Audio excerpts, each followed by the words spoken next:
They say some houses breathe, not through the roof or the windows, but through the eyes of those who live inside them. And when those eyes refuse to see the rot around them, what dies first is sanity. I stepped into that house. Shoes soaked in street mud, the sour smell already thick in the air before the doorknob gave way. There was silence, but not the silence of peace.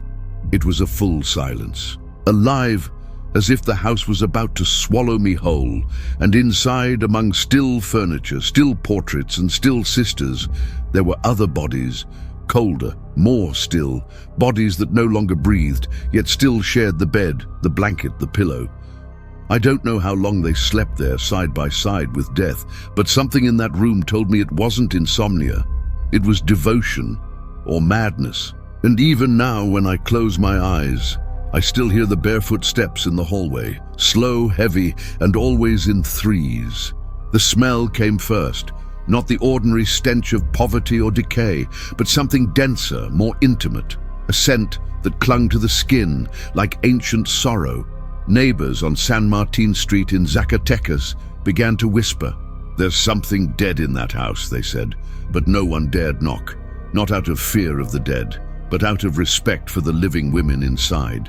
The three sisters, always together, always silent, always peering through cracks, until one day the baker left bread at their doorstep and noticed it untouched the next day, and the day after that. They called the priest first. That was how things were done.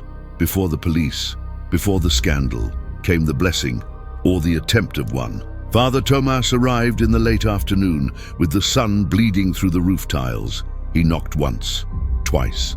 On the third, the door opened on its own. What he saw made him step back and cover his face with the handkerchief in his pocket.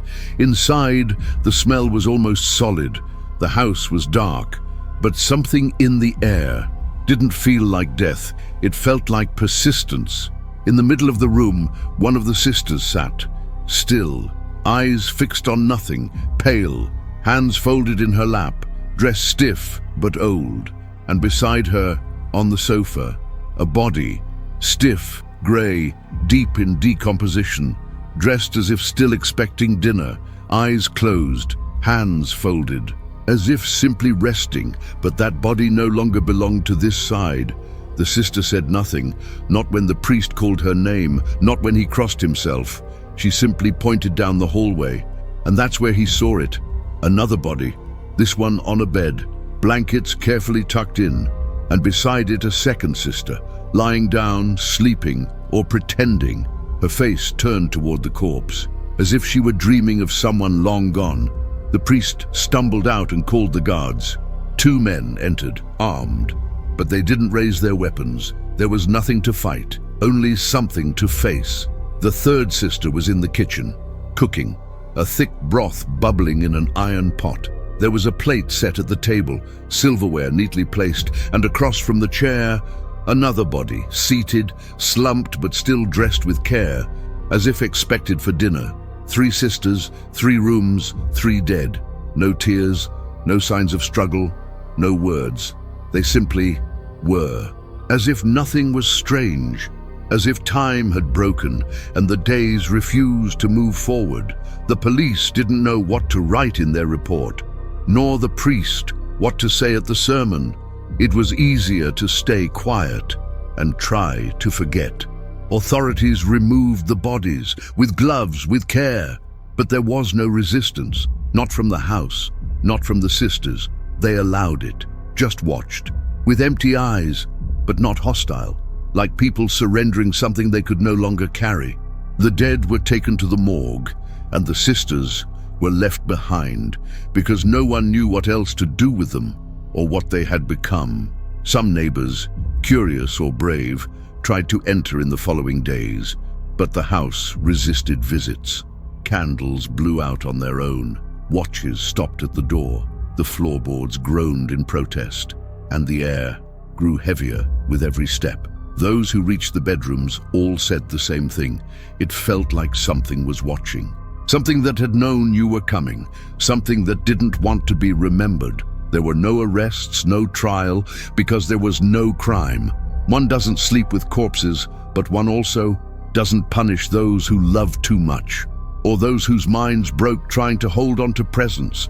The sisters stayed in the house for a few more days until they vanished, one by one. No open doors, no farewells. Since then, the house was avoided, then sealed, then forgotten.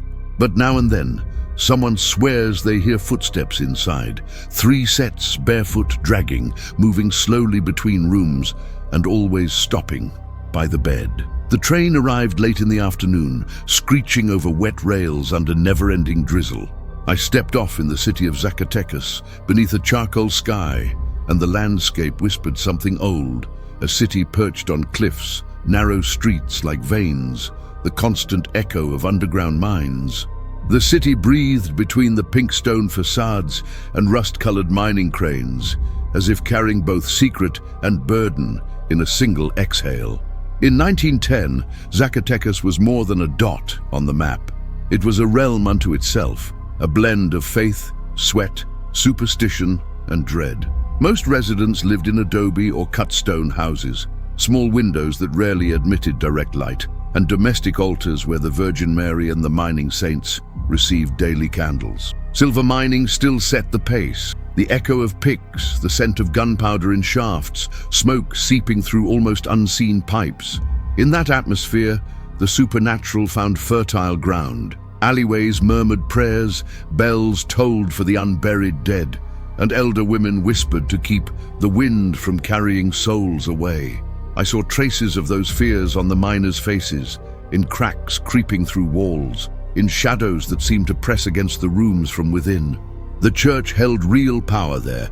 Priests walked the parishes in tight-fitting cassocks, exorcised fevers, blessed the injured from blasts, reminding all that sin lurked in every dark corner. Tradition was alive. Novenas, processions, vows made to saints to avert cave-ins or keep malafala, bad luck, off the doorstep. In 1910, the secular law barely reached inside the home. What ruled was fear of the invisible and faith in the unexplainable. But the city also lived in isolation. Roads were potholed, communication slow, mail arrived late. The news of the revolution that began on November 20th, 1910 already spread, but in Zacatecas, time seemed to follow another calendar, that of underground explosions, of church bells calling to eternal rest, of promises paid in tears or silence. That city, that year, was the perfect stage for secrets to hide, and for deaths to be only the beginning. That afternoon, walking the cobblestones, I felt the weight of old clothes, the smell of chimney smoke, the distant sound of the furnace at the end of the mine. I saw children in patched shirts, women in black veils carrying candles, men with furrowed brows holding carbide lights. The cathedral's towers seemed to pierce the sky, and beneath them the crowd barely fed yet rich in superstition. The world beyond was changing, but here, the old world still ruled. So when I learned of the House of the Three Sisters, I understood it wasn't merely an isolated tragedy. It was the convergence of all those tensions: faith, isolation, mine, death, superstition. A house where the living and the dead slept together couldn't exist just anywhere, only in that summoning of stone, shadow and silence that was Zacatecas in 1910. And I realized the setting wasn't backdrop, it was character. The townspeople called them the Three Saints. But no one knew if it was out of reverence or pity. They had always lived together in the house inherited from their parents, on a corner where the sun rarely touched the ground. Aurora was the eldest, early 30s, straight posture, sunken eyes. She always wore her hair in a low bun and spoke little, even to God. Estella was the middle one, softer, quieter, full of sounds. She played piano without ever learning. The youngest, Clara, had a delicate voice, but a strong presence. The three seemed sewn together, like a mourning veil no one dared to lift. No one had ever seen them with men or friends.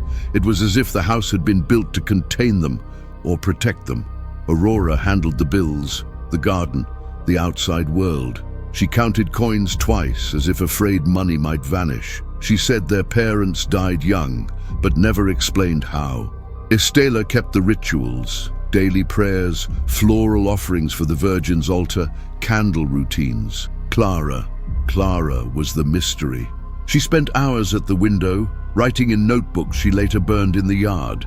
Sometimes she vanished into the house for days, and when she returned, she smiled like she'd been on a journey to another place. They never attended parties, not even Sunday Mass. They sent envelopes to the priest with coins and folded prayers inside. Their life was a closed circle: bread, tea, prayer, cleaning, sewing, silence. Occasionally, the laundress or a delivery boy came, but only to the threshold, never beyond. The windows were always shut. The piano played loose notes at odd hours, and whispers drifted at night. Some neighbors swore they heard muffled laughter, others long weeping, like someone was always leaving. But no one knocked to ask. They claimed to have distant relatives, but never named them. No photos hung on the walls, only saints and old portraits, all from the same photographer, aged in the same sepia tone. The mother, the only woman pictured, always veiled. The father, absent from every frame. The house felt frozen in time, and the sisters trapped in a domestic eternity where days repeated like rosaries. They never fought, but they never smiled either. It was as if each one knew her role and never strayed from it. Aurora was the one merchants respected. She visited the store twice a month, always bought the same items: flour, candles, brown sugar, and sometimes dried meat, never fresh. Estela was seen through the windows, brushing Clara's hair, or embroidering linens no one ever used. Clara was rarely seen, but once a boy claimed she gave him an envelope with a coin inside and a tooth. In time, they became living legends. Children feared them, adults avoided them, but no one spoke ill, because deep down, everyone sensed something sacred or tragic in that house, as if they carried an ancient secret, a burden not just their own, inherited or imposed. Some said they were born on the same day, in different years. Others swore they weren't sisters, just fragments of the same soul. Yet, even isolated, they seemed to know everything. Once, when the pharmacist's son died, Aurora sent flowers before the news left the house. Another time, during a mine collapse, Estela lit 7 candles for names not yet released. It was as if they felt pain before it happened, or somehow caused it. But they never asked for anything. They just watched and let time do its work. Those who saw them walk, rarely but it happened, felt a chill. They moved slowly, in a line, like a procession, always in black, even on the hottest days, never speaking in public, but their eyes said everything. Eyes that seemed to see what hadn't happened yet, or remembered what the world preferred to forget. They were presence and omen. Curiously, despite the isolation, they never looked sad. There was a cold serenity in their movements, as if they had made peace with something terrible. And because of that, they lived in peace. Too much peace, too much quiet.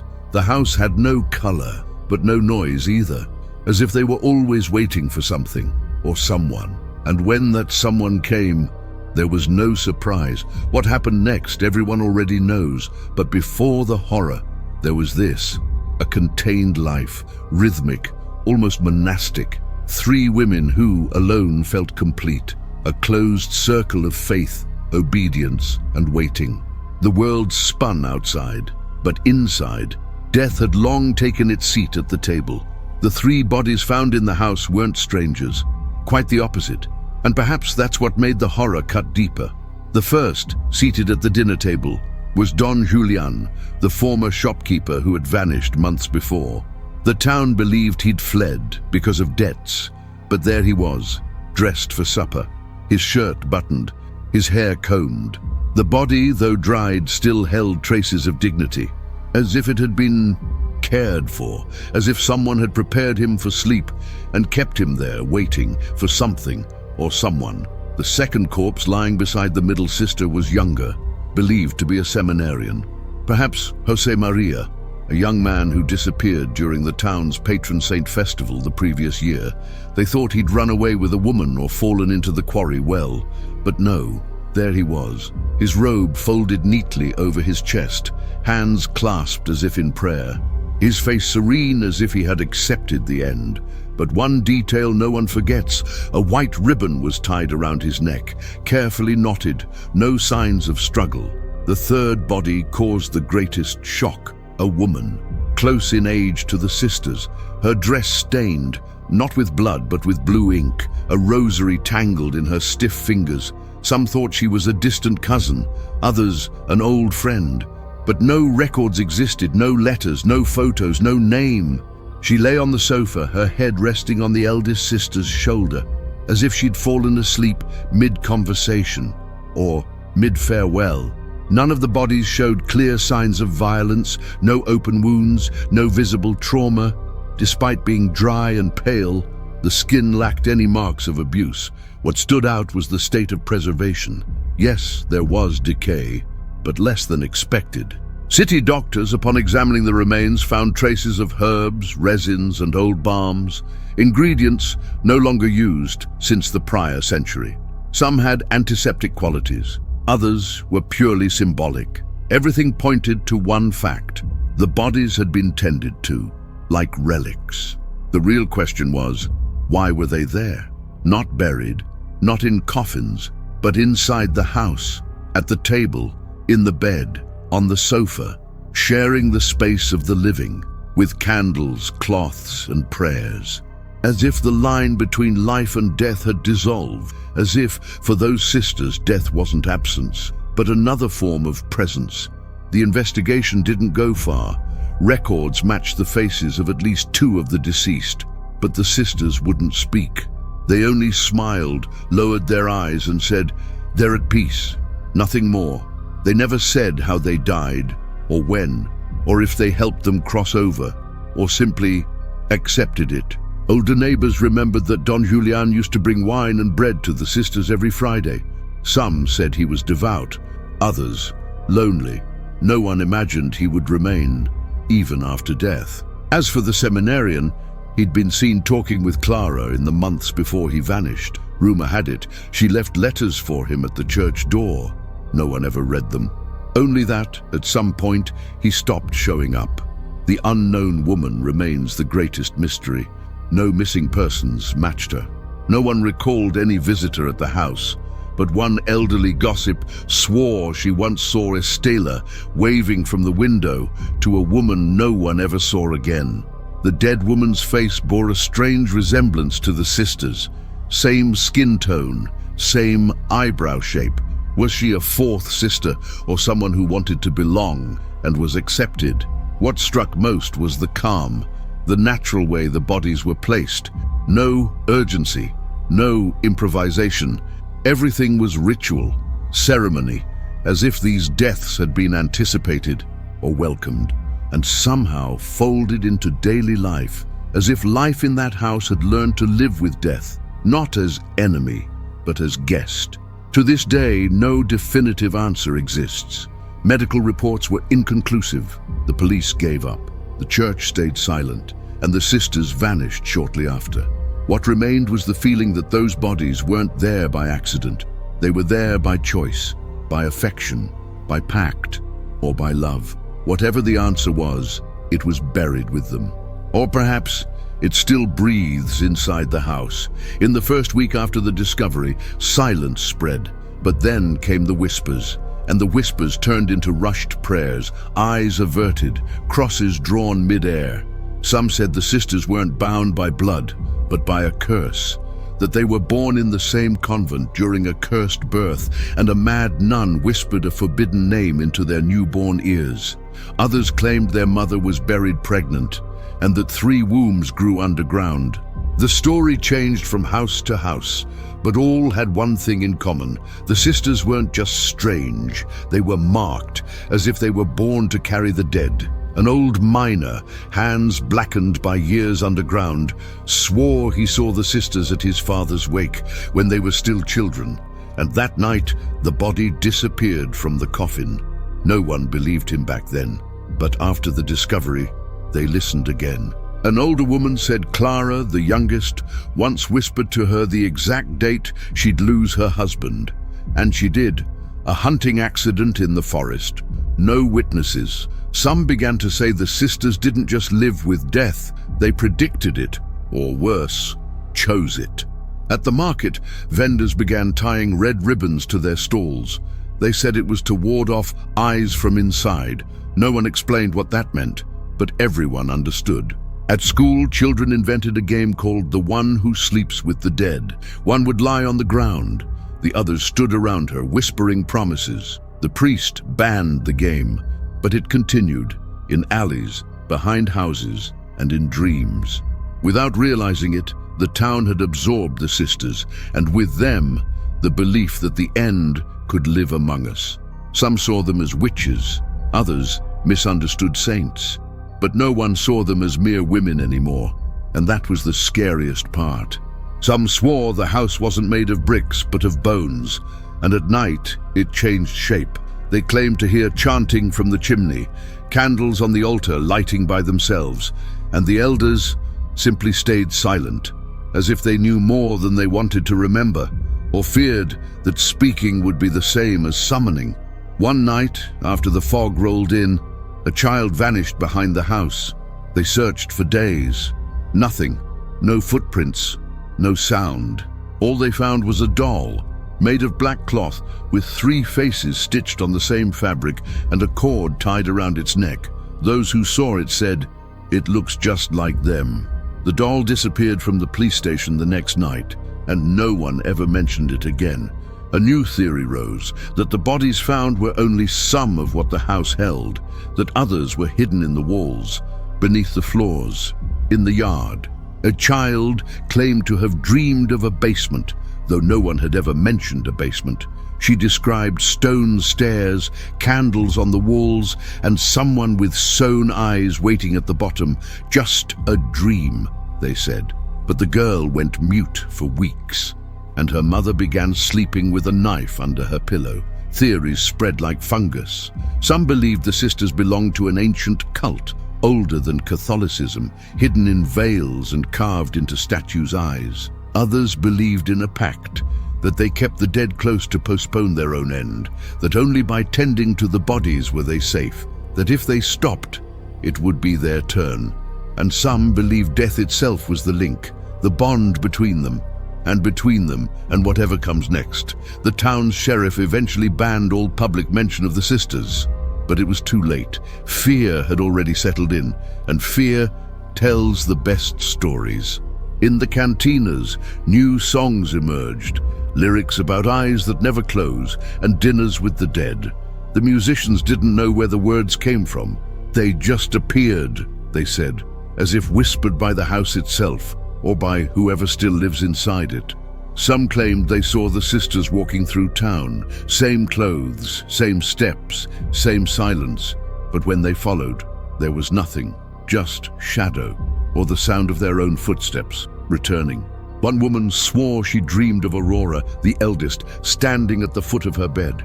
She didn't speak, just pointed at the wardrobe, where days later they found her husband's body, dead, no wounds, but his eyes still open. The legend grew. It became a tale, then an inherited fear. The new generation doesn't know their names, but they know the prayer that keeps them away. They know not to look at that house after 6. And that if you hear 3 knocks at your window, it's best not to answer, because maybe they're just looking for company. The sheriff knocked at the door early morning. The sun still stumbled across the rooftops of Zacatecas, and the sisters' house seemed to slumber under the mist. I saw him don the white gloves, raise his face and stare at the door, ajar. No one invited him in. No one acknowledged his presence. Yet he entered. As he crossed the hallway, the floorboards creaked as if complaining. He noted scraps, hair, dark, dried stains. The sisters sat motionless, the bodies around them. He asked, "Do these girls live alone?" and got silence. Silence there was the only reply that law could find, and it unsettled him. The police documented the scene. Black and white photographs were taken, tape secured door frames, yellow riffraff tape filled the air, but the inventory didn't hold. 3 days later, much of the records vanished. Photographs disappeared from the files. Some footage was erased. A report sent to the capital had redacted passages. The official explanation, protecting family privacy. The unofficial one, not attracting unwanted attention. Even now I ask, who decides what is unwanted, and if the unwanted is exactly what should surface? The forensic team arrived. They brought evidence bags, documented the remains. Yet they refused to analyze the herbs found with the bodies. They claimed they lacked authority to examine ancient religious matrimony and requested no further toxicological exams. The medical report stated only, no visible signs of violence, period. But there were purple dried stains and white ribbons tied around the deceased's neck. Mysteries beyond the visible. The investigator told me quietly, we have no warrants to investigate Faith. Yet, he signed the form. At the station, I heard talk of necessary administrative measures, but no arrests, no public inquiry, no formal indictment. 1 month later, the sisters were released. Without cost, without supervision. The town kept silent. The final report filed away. When I requested access, I saw only blank pages, a red cross at the corner, and the stamp, confidential. The law itself seemed swallowed by the number 3. 3 sisters, 3 bodies, triple silence. The priest attended the initial investigation. He rang the church bell near the scene, but declined to participate in the formal report. He only said, only God can judge what lies behind 4 walls. In a closed meeting, he suggested a mercy act, but didn't pursue it. The church kept no artifacts. The confession register noted few entries. None mentioned the sisters. I visited the parish archives. I found only a torn note. Do not call male souls, and nothing more. Faith turned to veil, and the veil turned to forgetfulness. Official documents claim no irregularities detected, but neighbors say otherwise. A plainclothes officer once told me, when I entered the room with the bodies, I felt like the clock stopped. He switched off the stopwatch from the report, because I didn't want to measure the time of that. The final record forgot the stained corridor, the cup of tea untouched, the piano playing loose notes, as if reality had been squeezed to fit on paper. An external commission came years later from another state. They brought modern cameras, bright lights, attempted to reopen the house, but were barred by municipal order. Public health issue, they said. Yet there was clandestine archaeology, recordings of whispers, video feeds that failed when lights turned on. One technician abruptly quit, asked to shut the monitor off, said, "We're not ready for this," and never returned. None of the sisters gave formal testimony. None signed attendance sheets. One note found, handwriting shaky, read, "They are waiting." The authorities offered no remorse, no caution, no protection. The house was sealed, but the silence remained between the beams, as if the law had bowed before the mystery, or been instructed to quiet it. Decades later, when I ask retired sheriffs, I get downcast looks. Some sigh. It wasn't our jurisdiction. Others brush the topic with a short laugh. The town was complicit, one told me in a bar, because they believed nothing could be done, and so they stored the dusty files, and the fear lingered in the corridors of the station, halls echoing empty steps of those who never answered. What authorities did manage was record a fact, but they never processed the doubt or codified the unexplainable, so the case closed or appeared closed for the state. But for me, it's still open, in every door that creaks, in every abandoned home. Because the crime wasn't merely sleeping with the dead, it was letting the dead sleep among us, neither belonging nor banished. Inside that house in Zacatecas, silence was not just the absence of voice. It was a poisoned presence. The sisters lived in a deeper clausura than mere physical isolation. It was a psychological and spiritual solitude. Social exclusion, as severe as invisible, pushed them inward, until the boundary between life and death dissolved. Modern research on prolonged grief shows that isolation complicates mourning and prevents renewal of living. In that house, they didn't just lose the world, they seemed to be lost by it. The grief they carried might not have been only for their parents or the other missing ones, but something deeper, ancestral. In psychology, there is the concept of continuing bonds, the maintenance of ties with the dead as part of the living's identity. Rather than severing these bonds, the sisters nurtured them like roots. When the bodies appeared, it wasn't mere discovery, it was consecration. They didn't just accept death, they accepted the state of constant vigil, guardians or perhaps hosts. Their mystical beliefs, candles burning at night, notes, unofficial rituals, should not be dismissed as mere delusion, but seen as a system of meaning born of isolation. In context of deep faith and impoverished world, what one culture may call a domestic funeral ritual, another may view as pathology or resistance. We know that lack of social support intensifies grief and can lead to prolonged grief disorder. The sisters' social isolation was both physical and psychological. Rarely venturing out, staying inside the inherited house, their days folded around prayers, piano keys, shadows. With no external support network, no friends, nearly invisible to the town, except for the whispers. Literature shows that loss of social support enhances grief's burden and can lead to a mode of life built on mourning. In that house, death became not just moment, it became company. We might also consider the emotional and symbolic dependency. The sisters might not have slept with the corpses just out of fear of death, but out of fear of separation, because death had become a part of their lives. The body was not a reminder, it was a presence. This aligns with the idea that when one cannot integrate loss, grief freezes and life halts. In those nights, what looked like rest was vigil. The role they assumed, caretakers of the dead, may also have been their escape from the world of the living. In early 20th century remote city, being an unmarried woman without social protection exposed one to abandonment. They created a closed world, one where death and life intermingled. Psychology tells us that the combination of traumatic loss, isolation, and extreme belief can generate personal rituals that escape norm. What the society calls madness, for them, was home. I imagine that at their core, what moved the sisters wasn't simply love for the dead, but refusal to abandon them or to be abandoned. The dual vulnerability of the dead and of the alive yet excluded bound them in a silent pact.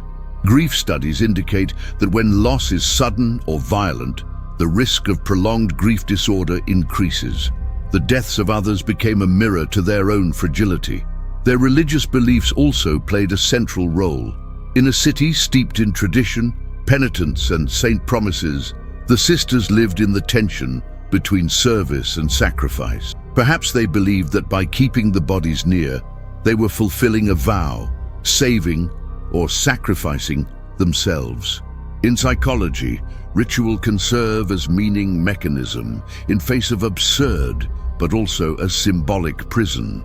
So when the door opened and the police found the sisters beside the dead, it wasn't only crime or oddity, it was a dispute over what it means to be alive. Among the bodies, they made their choice to remain, to sleep, to observe, and thus they suspended time forever, or until someone decides to rewrite the rules. Decades have passed since that morning when the door first opened to reveal 3 sisters and 3 corpses. But the story hardly left. It stayed. It stayed like a scar in the fabric of Zacatecas. The narrow streets still whisper their name. Tourists who pass avoid looking at the old house at the end of the street. Some older residents still close their eyes before mentioning those who sleep with the dead, because the legend became part of the town. It is not only in dusty archives. It is in the rugged stones, in the toll of bells, in the heavy air that descends at dusk.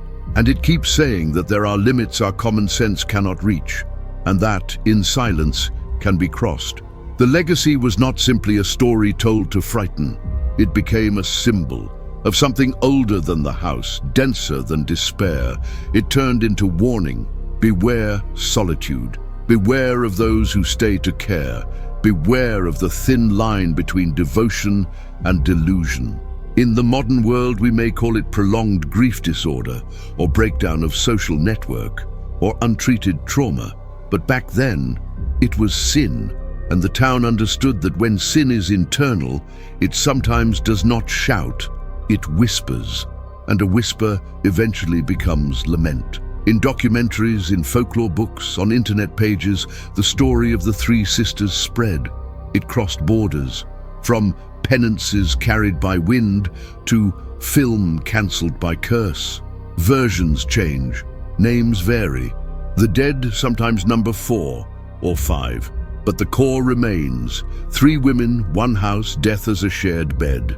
And the question that never ages, why do we allow the end to rest where life should be? And why do some of us barely ask? Tour guides in Zacatecas report visitors asking if the house can be seen. They answer no more, because it is no longer there, at least not as it once was. Closed, consumed by memory, perhaps demolished. But its spirit, or what we think is the spirit, remains. Some swear that when the moon is full, the sisters' window emits a pale blue glow and piano music drifts into the wind.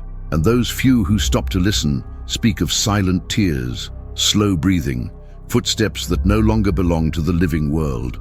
More deeply, what this story tells us is about the power of faith and its distortion. That between prayer and obsession, there is a wide open door. That death, in a context of belief and isolation, may not be an end, it may be a beginning. And that the zeal intended to free can sometimes imprison. The 3 sisters perhaps did not try to save the dead. Maybe they tried to save themselves, and in the attempt became part of what they sought to avoid. This is the darkest legacy, that the monster is not always outside. Sometimes it lives beside us, in silence, in devotion, in the bed next to death. And if we remember this story today, it is not only to tremble with fear, it is to reflect. In how many houses a half-open door remains, in how many lives we wait too long, where care becomes a prison, and where love, or what we call love, forgets itself. The legend pulses as warning. Do not let the end settle into your chair. Do not allow what should rest in peace to dine with us, because in the end, the house was not only theirs, it was ours, and maybe still is. When the house was sealed, most believed the sisters had been taken away, arrested, or institutionalized. But no record exists, no signatures, no certificates. The police and church reports end the same way, with a dry period and a single word after their names. Missing. Some swore they boarded a night train to Aguascalientes. Others said they fled into the hills, cloaked in black, but no one saw them leave, as if they never really left, as if they simply dissolved into the air. Aurora, the eldest, vanished first. The morning after the investigation, she was gone from the temporary cell at the station. The guard swore he had locked the door. The lock was intact, the bed neatly made, the candles she had requested all burned down to the base. On the sheet, an oval mark, faintly yellowed as if something warm had rested there for hours, and a note in her unmistakable handwriting: "The body is a shelter, but sometimes the shelter must return to the earth." After that, nothing. Aurora was never seen again. Days later, Estella disappeared too. She was under the church's custody in a convent room. The nuns said she slept peacefully, wordless, but on the 4th night, her bed was empty. On the nightstand, only her rosary and a dried flower, the window glass, locked from the inside. And the strange thing, the church piano, untouched for months, began to play by itself, right as they noticed she was gone. 3 notes, always the same.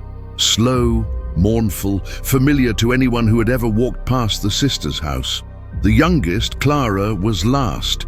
They said she went silent for weeks. No food, no sleep. She talked to herself softly, staring at a single point on the wall. Some believed she saw what others couldn't. One Sunday morning, a nun came to bring her to confession. The room was empty, her dress still folded on the chair, the crucifix on the floor, chain broken. On the wall, 3 dark, hand-shaped stains, and the outline of a faint figure, not blood, not paint, something in between. The town tried to move on, but there was no farewell mass, no burial. The bells did not toll. Their names were erased from parish records, and by the priest's order, no one was to pray for them again. They are beyond prayers, he said. But what does beyond mean? Some thought he saw them as damned souls, others as saints in penance. What's certain is that afterward, the fog began arriving earlier in Zacatecas, and at sunset, 3 shadows could sometimes be seen walking together toward nowhere. Years later, miners discovered a small chapel on the eastern slope. No door, no cross, just 3 benches, a stone altar, and a crude icon. 3 female faces, painted in wax and earth. On the floor, circular candle marks, and something like braided human hair forming a crown. The site was sealed out of superstition, but the curious still visit. They say the air inside feels different, warm and still, like held breath, and in the silence, one hears a murmur, a trio of voices reciting the same psalm, always in a minor key. Some believe the sisters never died, that they merely changed state, that whatever pact they made had been fulfilled. Others say they became part of the house, the hills, the city itself. And every decade, someone disappears from the same district, always a solitary woman, last seen by a window with white curtains. Coincidence? Or calling? No one knows, but no one walks that street after dark. Once, a photographer tried to retrace their path. He wanted to capture the place where it all began. He stayed in a nearby street. He said he woke in the middle of the night to piano music, stepped out to the balcony, and swore he saw 3 figures crossing the mist. One carried something in her arms, a body perhaps. When he ran down, there was nothing, only 3 wet footprints in the pale light, and the faint sound of a short, distant laugh. Today, those born in Zacatecas learn early. If you hear a piano playing alone, don't follow the sound. If you see 3 women walking in silence, don't greet them. And if someone knocks 3 times at your window, a pause between each, pretend you didn't hear. They say the sisters still wander through homes, looking for those who still long for the dead, and those who long too deeply are always invited to follow. I don't know what truly happened to them, but sometimes I think they never disappeared. They simply returned to where they'd always been, on the border between faith and madness, between care and condemnation.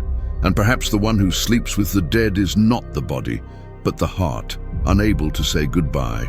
I returned to Zacatecas last winter. The city felt smaller, the streets narrower, the air heavier. The train still arrives, screeching on the same rusted rails.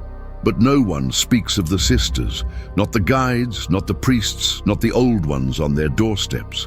The house where it all happened is now another, painted walls, new windows. But there's something in the air that no paint can hide, a chill that starts in the chest and doesn't come from wind, as if the place still remembers, and somehow still waits. I walked by the corner where they lived. The street looked empty, yet a dim light glowed inside. By instinct, I stopped, looked through the glass. My reflection stared back, and for an instant 3 silhouettes stood behind me, delicate, silent, still. When I turned, there was nothing but the sound, 3 notes drifting from far away. The same melody the church piano played when Estella disappeared, the one no one ever forgot. People say time erases everything, but time in Zacatecas only covers things with dust. What's beneath remains. The city lives on layers of silence, houses built over ruins, words spoken over erased names, and there's a kind of forgetting that isn't loss, it's protection. Perhaps that's why no one wants to remember the three. Maybe the town needs the mystery to survive, because some truths, when spoken, make the ground collapse. Sometimes I think the sisters were a mirror, and that each of us carries a piece of them. A part that doesn't know how to say goodbye, that keeps invisible altars for what has already died, that sleeps beside ghosts we call memories. Perhaps the sisters didn't sleep with corpses. Perhaps they simply did what we all do, only without hiding, without fear of being seen. I kept walking. Night fell heavy, and the train lights flared on the horizon. The stones underfoot seemed to pulse, like they had hearts. And I swear, for a second, I heard faint laughter. 3, soft, low. And I knew they hadn't gone. They had only changed places. Now perhaps they live inside every story told, every whisper used to calm fear. The wind descended from the hills, carrying the scent of iron from old mines. And I understood. The house, the mystery, the fear. They were just names we give to what we can't release. The death of the sisters is a lesson in a low voice. That love, when it refuses to end, becomes a prison. And that some prayers, repeated too often, call back what shouldn't return. The city still breathes, but sometimes at dusk, it seems to hold its breath, as if waiting for an answer that will never come.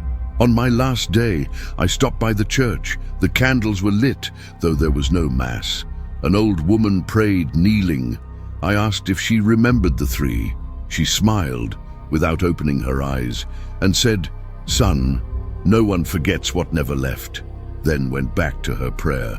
Her words were faint, almost inaudible, but among them, I swear I heard the names: Aurora, Estela, Clara, as if they were still saints of a cult forgotten by time but not by earth. Before leaving, I looked back at the neighborhood. The fog was falling, covering everything. The bell rang 3 times, and I knew the case wasn't over, because stories like this don't end. They sleep, and when the wind changes, they wake, waiting for another voice, another memory, another body willing to listen. Some houses are just houses, others are keepers, and some, even empty, keep breathing. The sisters' house is one of them. Even in ruin, it still has a soul. And as long as someone tells their story, as long as there is fear or longing or faith, they will still be there, sleeping, waiting, calling. In the end, I realized the true horror was never what they did. It was what they revealed. That love and madness, faith and despair live under the same roof. And that house, the one with the faded walls and shuttered windows, is only a reflection of our own soul. Dark, silent, but alive. If this story chilled you all the way to the end, tell us where you're watching from. Leave a like if you felt the weight of the silence, and share it with someone who would love to uncover this mystery. But remember, some stories only rest once they're remembered.